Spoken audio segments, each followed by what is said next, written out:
Tumekuja leo kutembelea baadhi ya wahitaji katika jimbo la Kibaha.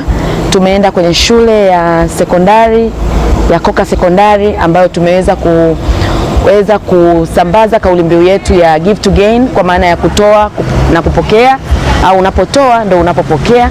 Lakini pia tumeweza kwenda kwenye kituo cha watoto yatima kinachoitwa Fadhila, lakini pia tumeweza kwenda kwenye zahanati ya Mwenda Pole ambao pia tumeweza kutembelea wodi ya wazazi ya wamama waliojifungua ambao tumeweza kutoa mahitaji mbalimbali.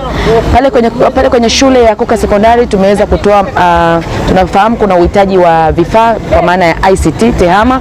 Wanafunzi wetu wanatakiwa kusoma masomo ya TEHAMA.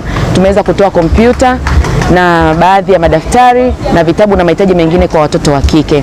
Katika zahanati ya Mwenda Pole tumetoa mahitaji mbalimbali kwenye wodi ya kina mama, na katika kituo cha Fadhila tumeweza kutoa mahitaji mbalimbali kwa watoto wa kike na wa kiume, na pia tumetembelea kituo cha Shalom, kituo cha watoto ambacho kinaangalia watoto yatima, kinaitwa Shalom. Tumeweza kutoa mahitaji mbalimbali ya watoto. Hii yote ni katika kusambaza kauli mbiu yetu ambayo inasema Give to Gain, unapotoa zaidi unapokea zaidi. Kipekee tunapenda kumshukuru Mheshimiwa Mbunge Sylvester Koka na makampuni yake ya FS Company kwa kututembelea, na kwao imekuwa ni kawaida.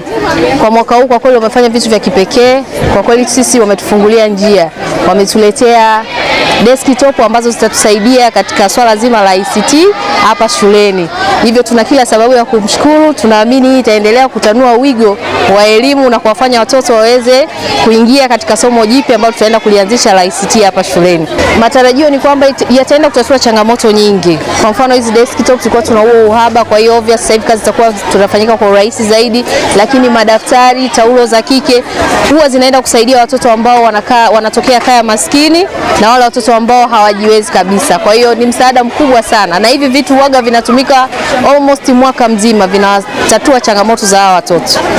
Kipekee tunashukuru sana kwa zawadi hizi mlizotusaidia kutuletea hapa, kwa sababu ya kwenda kusaidia wamama wanaoendelea kupokea huduma hapa na watu wote, wagonjwa wote wanaoendelea kupokea huduma hapa ambao wanakuwa wana uhitaji. Kwa kweli tunapokea wamama wengi hapa, tunawapa huduma. Kuna wengine wanakuwa wana uhitaji, hawana hata pa kuanzia, lakini naona hivi itaenda kuwasaidia sana. Tunashukuru sana, barikiwe sana.